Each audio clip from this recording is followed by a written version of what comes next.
आपने देखा भी होगा कि क्या है।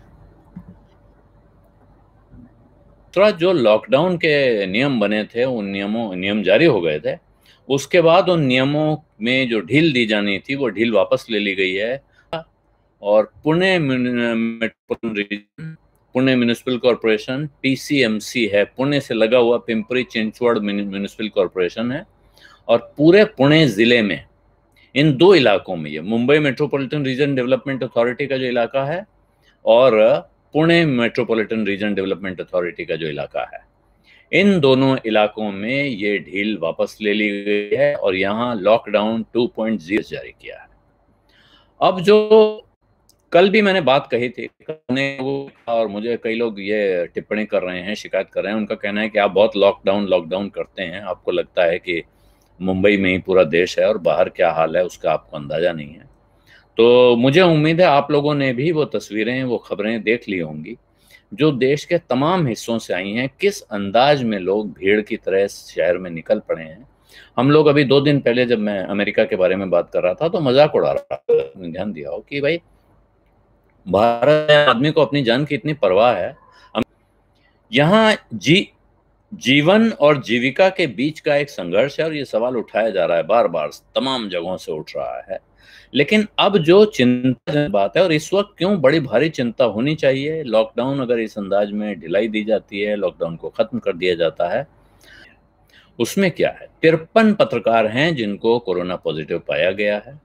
और इसमें सबसे बड़ी हैरत की बात यह है कि इनमें से 90% लोग ऐसे हैं जिनके सामने कोई ऐसा सिम्टम नहीं था, जिनके अंदर कोई एक बाहर से दिखने वाला सिम्टम होता है कि साहब बुखार नहीं था, नहीं आ रही थी, लेकिन क्या शरीर में कोई तकलीफ हो रही थी, ऐसा कोई कष्ट था जिससे उन्हें लगता कि वो कोरोना के शिकार हो गए हैं और अब उन्हें अपना इलाज कराना चाहिए, क्वारंटाइन होना चाहिए।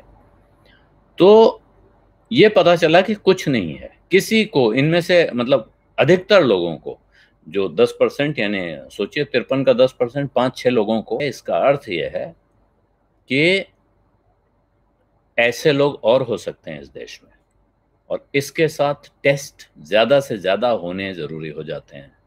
लेकिन टेस्ट का आलम क्या है? राजस्थान से शिकायत आई, राजस्थान सरकार ने शिकायत की कि जो टेस्ट, रैपिड टेस्ट किट आई हैं, और ये रैपिड टेस्ट किट चीन से आई हैं ऐसा बताया जा रहा है, और वो सच सकता है, इसमें कोई शक नहीं है, क्योंकि चीन में जो भारत के राजदूत हैं, अभी कुछ दिन पहले उनका बयान था कि आजकल मैं पूरे दिन एक ही काम कर रहा हूं कि मैं टेस्ट किट, पीपीई और वेंटिलेटर का इंतजाम करने में लगा हुआ हूं, कैसे जुटाऊं और कैसे भारत भिजवाऊं। इसका अर्थ है कि वहां से सामान लाने का प्रयास हो रहा है, लेकिन अगर वो रैपिड टेस्ट किट काम नहीं कर रही हैं, और राजस्थान में शिकायत यह आई कि वो रैपिड टेस्ट किट सही रिजल्ट नहीं दे रही थी, उसके बाद पहले लगा कि शायद राजनीति हो सकती है, इस वजह से राजस्थान में कांग्रेस की सरकार है, हो सकता है जो लोग टेस्ट कर रहे हैं वो सही से नहीं कर रहे हो, ये भी संभव था कि टेस्ट किट में गड़बड़ी हो, और रैपिड टेस्ट रोक लगा दी है। कहा है 2 दिन तक इसको कहीं इस्तेमाल नहीं किया जाएगा, इससे किए गए टेस्ट जो हैं वो, इसका अर्थ यह है कि इससे किए गए जो टेस्ट हैं उनकी अब कोई वैल्यू नहीं रह गई है, उनका कोई मतलब नहीं रह गया है। अब आप पारंपरिक तरीके से अगर आपका टेस्ट हो रहा है पुराने तरीके से, उसके बाद पॉजिटिव या नेगेटिव आ रहा है, तभी मान सकते हैं कि ये पॉजिटिव है या नेगेटिव है। इधर मुंबई में धारावी में बड़ी संख्या में मरीज बढ़ते जा रहे हैं, बीमारी बढ़ती जा रही है, और वहाँ अब वो दवा जिसके एक्सपोर्ट को लेकर बवाल मचा था, हाइड्रोक्सीक्लोरोक्विन, उसके इस्तेमाल की इजाज़त दे दी गई है कि अब धारावी में हाइड्रोक्सीक्लोरोक्विन इस्तेमाल की जाएगी। तो वहाँ ये दवा, उसका नाम लिया गया। अब वहाँ झोपड़पट्टी कम है, वहाँ इमारतें ज़्यादा हैं। उन झोपड़पट्टियों में तमाम तरह के कारोबार होते हैं, और धारावी एक बड़ा स्मॉल इंडस्ट्री क्लस्टर है। स्मॉल मतलब कॉटेज इंडस्ट्री क्लस्टर, जो बहुत छोटे घरों में चलने वाले कारोबार, लघु कुटीर उद्योग बहुत सारे चलते हैं। इस शहर में न जाने कितनी चीजें हैं जो धारावी से ही पूरे शहर को सप्लाई होती हैं। तो वहाँ एक कारोबार चलता है, लोगों ने अपने झोपड़ों को बढ़ाकर 2 मंजिला 3 मंजिला बना रखा है। कुछ झोपड़े स्लम रिहेबिलिटेशन अथॉरिटी के एसआरए वाले टावर बन गए हैं, उनमें लोग चले गए हैं। तो तरह की बसाहट है। लेकिन उससे जुड़ी एक दूसरी घटना है कि यहाँ अंधेरी इलाके में एक इमारत में एक कोरोना पॉजिटिव केस पाया गया और पुलिस आई। ऐसा लगा कि इसके बाद ये बिल्डिंग सील हो गई। आपने सुना होगा सब जगह सील हो रहे हैं, कंटेनमेंट जोन बन रहे हैं। लेकिन जब 2 दिन कुछ नहीं हुआ तो मोहल्ले के लोगों ने पूछा पुलिस से कि भाई यहाँ आपने कुछ किया नहीं। तो अब जो जवाब है वो चौंकाने वाला है और वो डराने वाला भी है। पुलिस का जवाब था, हर तीसरे घर में, हर तीसरी गली में एक केस निकला, हम उसको कंटेनमेंट जोन बनाते हैं, नोटिस लगाते हैं। जैसे ही पुलिस वहां से निकलती है, पीछे से लोग वो नोटिस फाड़ के फेंक देते हैं और अपने रोजमर्रा के काम में लग जाते हैं।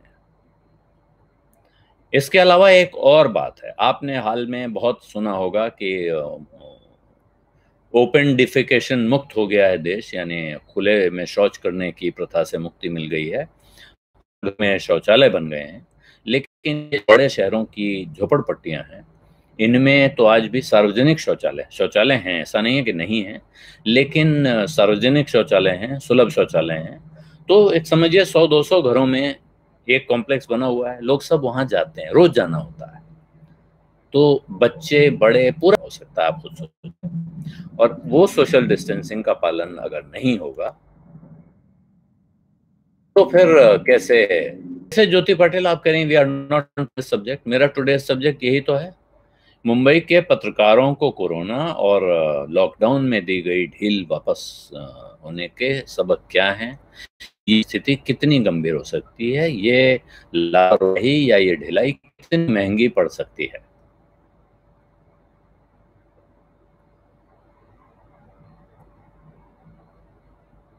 मैं आप लोगों के मैसेज किसी के भी कुछ समय से पढ़ नहीं पाया हूँ, इसलिए मैं कुछ लोगों को देख रहा हूँ किसी एक संदेश से नाराज हैं। तो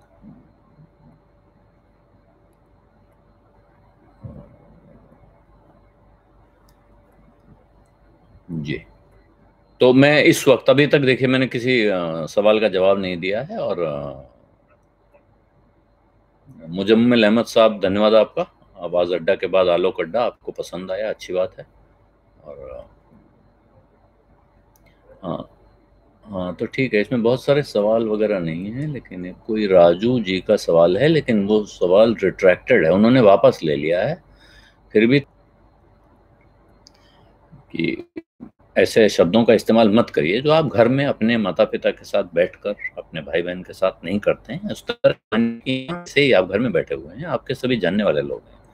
ये मत सोचिए कि ये अंधकार है और यहाँ सामने मैं कुछ भी बोल के निकलूं कोई देखने वाला नहीं है। इस तरह करें तो फिर अच्छी बातचीत नहीं हो पाती है। हम्म हमको देखिए रहना पड़ेगा अंदर, बहुत रहना पड़ेगा ये। हाँ, ज्योति पाटिल जी आप सही कह रही हैं, please don't read the message. नहीं, थोड़े बहुत तो मैसेज पढ़ने पड़ते हैं, क्योंकि देखिए चर्चा जो हो रही, क्रूड ऑयल जो आपने अमित तिवारी जी पूछा है, क्रूड ऑयल पर मैंने एक वीडियो बना के शाम को ही लगाया है, आप उसको देख लेंगे तो मुझे लगता है बहुत सारी चीजें आपको पता चल जाएंगी। क्योंकि क्रूड ऑयल थोड़ा कॉम्प्लेक्स विषय भी है और कई लोग मांग कर रहे थे, तो मैंने 2 अच्छे जानकारों से, उनमें एक चंद्रशेखर जी हैं जो हिंदू बिजनेस लाइन के कमोडिटी एडिटर थे, और वो सीएनबीसी आवाज में हमारे साथ पूरे समय, लगभग 15 साल जब तक मैं रहा, उस पूरे दौर में वो कमोडिटीज कंसल्टेंट थे और कमोडिटी गुरु हम लोग उन्हें कहते हैं, हम यही है। मेरा ख्याल है सरकार मिडिल क्लास लोगों के लिए कुछ करेगी। जैसे एक काम जो सरकार ने किया कि इनकम टैक्स रिफंड, आप लोग माफ करेंगे, चाय मेरे पास क्योंकि गरम गरम की फिर धीरे धीरे ठंडी हो जाएगी, इसलिए उसको मुझे बीच बीच में पीना पड़ रहा है।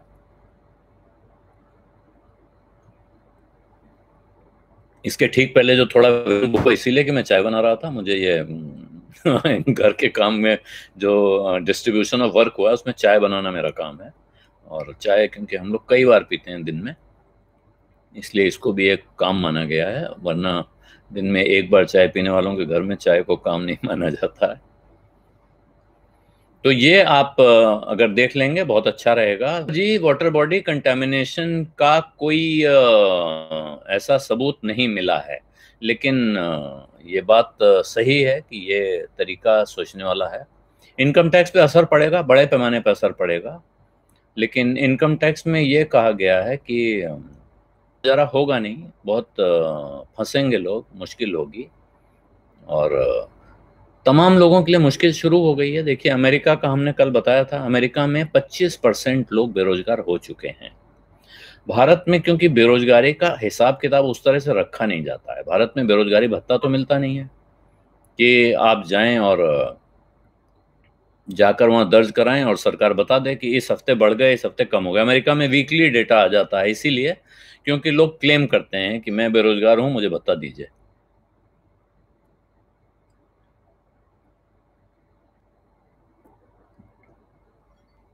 लेकिन यहाँ जो अभी बीमारी, एक तो बीमारी का कष्ट है, ये बीमारी से निपटना, डर है। जिस तरह की ये खबरें सामने आ रही हैं, और ये इसलिए बहुत डराने की बात है। मैं इसको बार बार, लोग मेरे बारे में लिखते हैं आप बहुत पेसिमिस्टिक हैं, आप लगता है बहुत डरे हुए हैं, दूसरों को डराते हैं। ये डरने का काम नहीं है, ये डरने वाली बात है। आप सोचिए ना, वो पत्रकार जो दूसरों की खबर दे रहे थे, सोच रहे थे कि अपने को क्या भाई, हम तो हाथ वाथ धो लेते हैं, हमने सैनिटाइजर भी लगाया, मास्क भी पहना, सब अपनी तरफ से। कोई भी आदमी जानबूझ के तो कूदता नहीं है। अभी एक खबर आई है, चैनल का नाम नहीं आया, इसलिए मैं पक्की तौर पे नहीं कह सकता हूँ कि वो कितनी पक्की बात है। सरकार के तनख्वाह के बारे में अभी तक तो ये संकेत सरकार की तरफ से हैं कि आप इस पर दिमाग न लगाएं कि सरकारी कर्मचारियों की पेंशन या तनख्वाह में कटौती की जाएगी। लेकिन कुछ कटौती तो आपको पता ही है कर दी गई। सरकारी कर्मचारियों से ज्यादा आप सोचिए ना, इस वक्त जो लोग काम कर रहे थे यहाँ, आप सोचिए, आपके घर में काम करने वाले लोग, कहा गया, प्रधानमंत्री ने कहा कि आप अपने साथ काम करने वाले लोगों को उनका वेतन देते रहिए। हम सब ने पहले उत्साह के साथ कहा कि हम सब भाई, और हमने सब ने दिया, अपना ड्राइवर हैं, घर में काम करने वाले हैं, इन सबको आपने तनख्वाह दे दी। लेकिन इसके आगे कहा गया है, दिल्ली के मुख्यमंत्री ने कहा, भारत के प्रधानमंत्री ने कहा कि साहब आप अपने किराएदार से किराया देने को जोर मत दीजिए। किराया देने पे जोर न दें। अगर ऐसा घर है, जैसे कि मेरे पास अपना घर है, मेरा अपना खर्चा चलता है, मैंने एक पोर्शन किराए पे दे रखा है, इसलिए कि साथ में कंपनी रहेगी। आमतौर पे आप छोटे शहरों में देखिए, जो मिडिल क्लास के, मिडिल साइज शहर हैं, वहाँ होता है कि हम घर इसलिए नहीं देते हैं कि बहुत कमाई होगी, इसलिए देते हैं कि घर में कोई एक रहेगा, साथ रहता है, कंपनी हो जाती है। दूसरा, अगर हमको कभी बाहर जाना है तो हमारे घर की देखरेख हो जाती है, कि चौकीदारी भी समझ लीजिए उसको। वो बाहर गए तो हम उनका सामान देख लेते हैं, हम बाहर गए तो वो अपना सामान देख लेते हैं। ऐसे में तो चल जाएगा कि ठीक है भाई, मेरा खर्चा चल रहा है, इनके ऊपर इस समय वजन आया हुआ है, जाने दीजिए। लेकिन अगर वो कमा रहे हैं तो शायद दे भी देंगे। लेकिन जिस आदमी ने ईएमआई लेकर फ्लैट खरीदा, और बड़े शहरों में ऐसे बहुत लोग हैं, एक घर में रहते हैं, एक और खरीद लिया ईएमआई पर, इसको किराए पे उठा देंगे, उससे ईएमआई भर दी जाएगी, बाकी अपना खर्चा किसी तरह होता है। 20 साल 15 साल में जब ईएमआई पूरी हो जाएगी, तब संपत्ति हमारी होगी। इसमें जिन लोगों ने नए नए ले रखे हैं, वो कितनी मुसीबत में होंगे, सोचिए। एक ईएमआई भरनी है, सामने वाले के पास किराया देने के लिए पैसा नहीं है, वो रेंट, जी बिल्कुल आप जो करें वही मैं भी कह रहा हूँ। कुछ लोग ईएमआई भरते हैं, कुछ लोग उस खर्चे से अपना खर्चा चलाते हैं, जो किराया आता है उससे गुजारा होता है। तो ये, इस तरह के लोगों का क्या होगा, और वो कैसे, कितनी देर तक इसको बर्दाश्त कर सकते हैं। इसी तरह छोटे व्यापारी, 10 आदमियों को उन्होंने काम पर रखा हुआ है, उन्होंने लोन ले रखा है जिसकी उनको ईएमआई देनी है, उन्होंने शायद बिल्डिंग भी ले रखी है, उसको भी ईएमआई देनी है। वो इतनी बड़ी कंपनी, उसके पास इतना पैसा नहीं है कि वो इस महीने का किराया दे सके। वो आपसे कह रही है कि आप किराया माफ कर दीजिए। क्यों भाई? सरकार जो 20% सैलरी गवर्नमेंट एम्प्लॉयज और पॉलिटिशियन को दे रही है, वो ऐसा एम्प्लॉयज वाले में ऐसा नहीं है कि वो 20% दे रही है। बाद में सफाई हुई थी कि 2 किश्तों में वेतन जाएगा, इस वक्त वेतन में कटौती नहीं हुई है। अनेक लोगों को जानता हूँ, जैसे यहाँ मुंबई में आप समझिए, झोपड़ी में लोग नीचे रहते हैं या ऊपर रहते हैं, नीचे वाला हिस्सा किराए पे दे दिया। अब उस बेचारा मजबूर आदमी होता है। ऐसा हर हर केस में नहीं है बहुत सारे केसों में है भी, लेकिन ये हर केस में नहीं है। इसी तरह आप मुझे बताइए, बिजली बिल तो नहीं माफ हुआ, हमारा बिजली बिल तो समय पे आ गया, उसको जमा करने का इंतजाम भी कभी साथ में क्या आ रहा है, बड़े अच्छी तरीके से आ रहा है कि आप तमाम ऑनलाइन माध्यमों से दे सकते हैं। हमने आपके लिए खास व्यवस्था की है कि आप तमाम ऑनलाइन माध्यमों का इस्तेमाल करके अपना बिजली का समय पे चुका सकते हैं, ताकि आपको पेनल्टी न लगे। ऐसे ही टेलीफोन बिल का हो रहा है, तो आप बिजली का, टेलीफोन का बिल तो आपको भरना पड़ेगा, लेकिन आप किराया की सरकार को तो मिल नहीं रहा है। उसने, सरकार ने, इसे कहते हैं पराई बछिया में दान, दूसरे के भरोसे दान कर दिया है। कहा कि हाँ मैं हूं ना, आपका मकान मालिक आपका किराया नहीं लेगा। भाई उस मकान मालिक का पता कर लो ना, वो इस दशा में है कि किराए लिए बिना उसका गुजारा हो जाता है, तो ठीक है। लेकिन ये इस अंदाज में आप चल रहे हैं, और अगर ऐसे ही चलता रहा तो ये बहुत परेशान होने वाली स्थिति है। जो मानसी तिवारी कह रही हैं, जितना खाना मिडिल क्लास और संस्थाओं ने दिया, उतना पीएम केयर्स ने नहीं दिया। राज्य सरकार के पास पैसा है नहीं, केंद्र दे नहीं रहा है, और ये हालत और खराब होने जा रही है। आप समझ लीजिए, ये हालत इस दशा में आने जा रही है कि लोग बहुत सारे और जो हमें चिंता की तरफ इशारा कर रहा हूं, समझिए, लोग बड़ी संख्या में बेरोजगार होने वाले हैं, बहुत से रोजगार रहेंगे नहीं। परिस्थिति, अब कुछ घर पर बाल काटने वाली भी एक सर्विस हो गई, अर्बन क्लैप से कुछ लोग आते हैं, वो घर पर आके बाल काट जाते हैं, और वो बहुत शानदार सफाई के साथ काम करते हैं। वो अपने कवर लाते हैं पोर्टेबल, आपके ऊपर कवर चढ़ाएंगे, उसके बाद आपके बाल कटेंगे। बाल काटने के बाद वो एक एक बाल साफ करके पैकेट बना के आपको पकड़ा देते, अब आप इसको फेंक दीजिए। तो ये इस तरीके को कोई ना कोई निकालेगा कि कैसे इस के बाद जीवन चलेगा। लेकिन अभी बताइए आप मुझे, पहले आप, सबसे पहले, बहुत मजबूरी नहीं होगी तो आप फ्लाइट में कब जाएंगे? क्या आप फ्लाइट में जाएंगे? क्या आप लोकल ट्रेन में सफर उसी अंदाज में करने लगेंगे जिस अंदाज में आप अभी?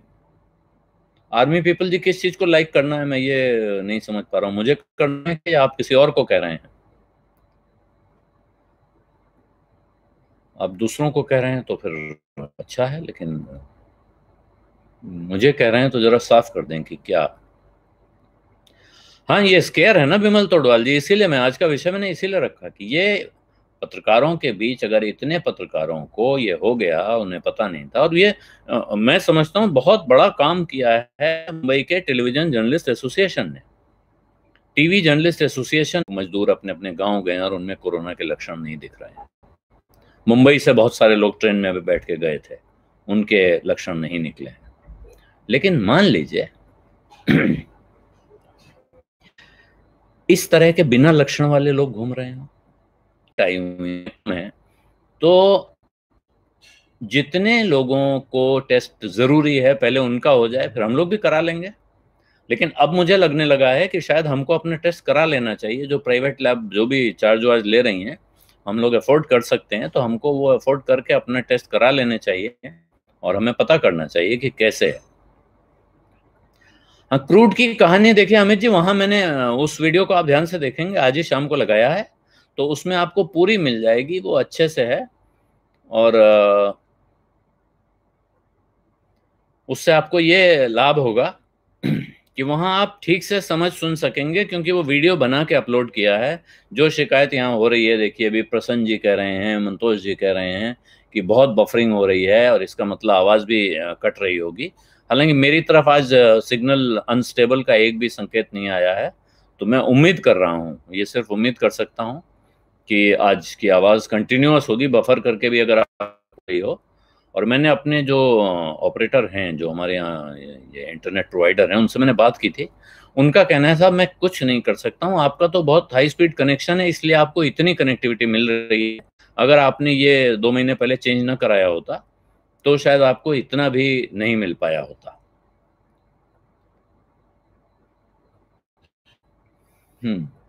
तो क्रूड वाली कहानी देखिए मैंने बता दी। मानसी तिवारी कह रही हैं, देखिए अमेरिका में मरे, पाकिस्तान में कितने भूखे हैं, उसकी चैनल खबर देते हैं, लेकिन भारत देश में कितने बुजुर्ग और कितने युवक तड़प रहे हैं नहीं दिखाते हैं। ये बिल्कुल सही बात है। तो एक चिंता जो मैंने जताई कि कितने लोग बिना लक्षण के ये बीमारी लेकर घूम रहे हैं, पता नहीं है, उसका पता लगाना बहुत जरूरी है। तो नहीं लगाया, और लॉकडाउन खोलने की जल्दबाजी में, जैसे अमेरिकी जल्दबाजी कर रहे हैं, हमारे यहाँ भी बहुत सारे लोग कर रहे हैं।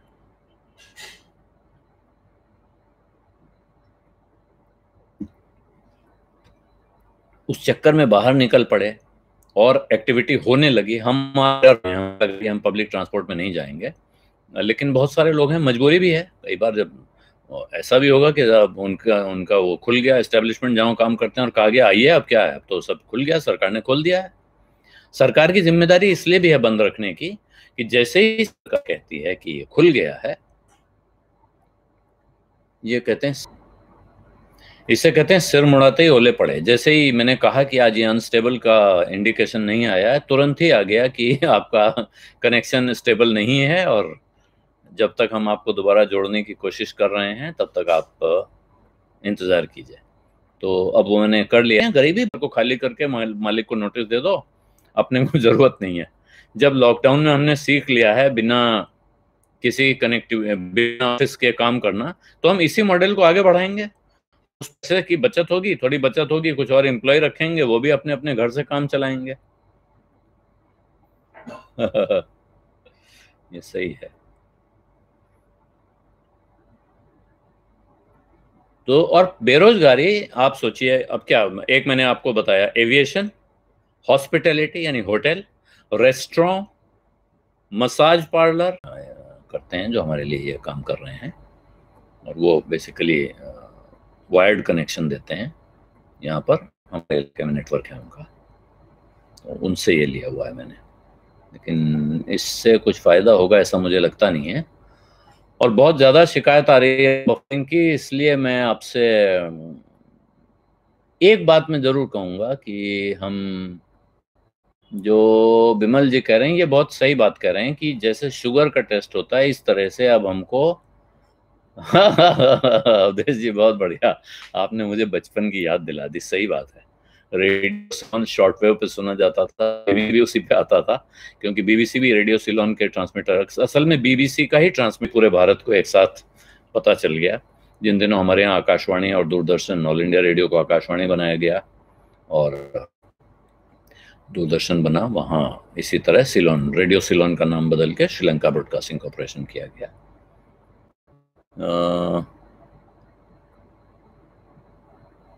हाँ बिमल जी, आप क्या काम करते हैं ये आपने नहीं लिखा। आप सही कह रहे हैं कि रात 12 बजे कॉफ़ी पीते हुए घर से वर्क फ्रॉम होम नहीं हो सकता है, लेकिन मैं बहुत ऐसा नहीं है कि मैं यहाँ बैठ के मुझे बहुत आनंद आता है, मैं बाहर घूमने का बहुत शौकीन हूँ। मुझे इस वक्त दरअसल पहाड़ पे होना था, मैं अप्रैल के महीने में पहाड़ जाने वाला था, मेरी योजना बनी हुई थी, लेकिन अब मैं यहाँ फंसा हुआ हूँ। मेरे एक मित्र, आज शाम को बात हुई, मुंबई में रहते हैं, वो 1.5 महीने से दिल्ली में फंसे हुए हैं।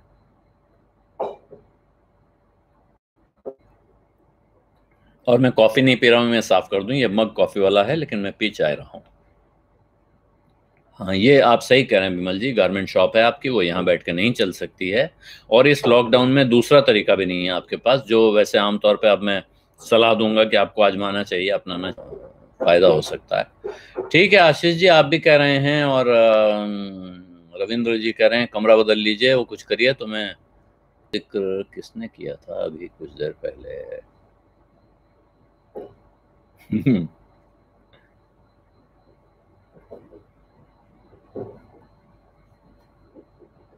वो वैसे तो गजल है, सुनते हैं बहुत बढ़िया, सुन के मजा आ जाता है, लेकिन वो लाइन है, उसी पे खत्म कर देते हैं। रंजिश ही सही दिल ही दुखाने के लिए आ फिर से मुझे छोड़ के जाने के लिए आ। मैं नहीं कहूंगा मुझे छोड़ के जाने के लिए आए, आप लोग मेरे साथ आते हैं तो जुड़े रहें, ये उम्मीद रखता हूं। इस वीडियो के लिंक अपने मित्रों, परिचितों के साथ शेयर करें।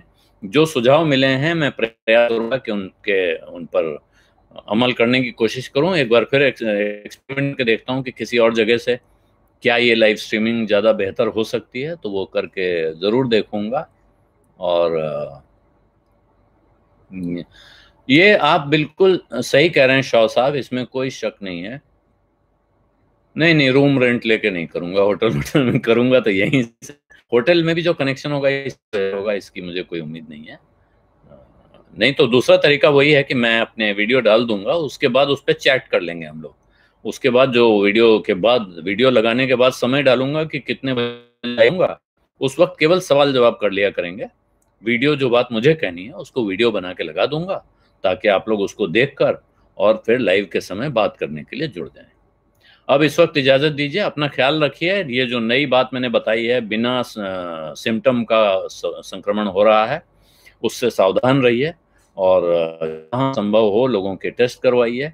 FTTH ही है पंकज भगत जी, यहाँ मेरे पास फाइबर टू होम लगा हुआ है, मैंने बताया बहुत हाई स्पीड कनेक्शन है, 90 MBPS का कनेक्शन है, ये लगभग 1 TB कनेक्शन मानिए इसको।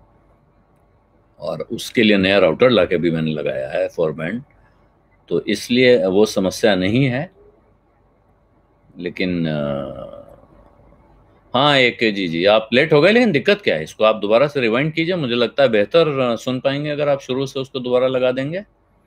और दूसरा, आपका एक शाम का जो मेरा वीडियो है, एक आज वाला, और एक कल मैंने बहुत देर रात में डाला था, इसलिए उस समय साथ में मैंने कोई नोटिफिकेशन भी नहीं डाला था।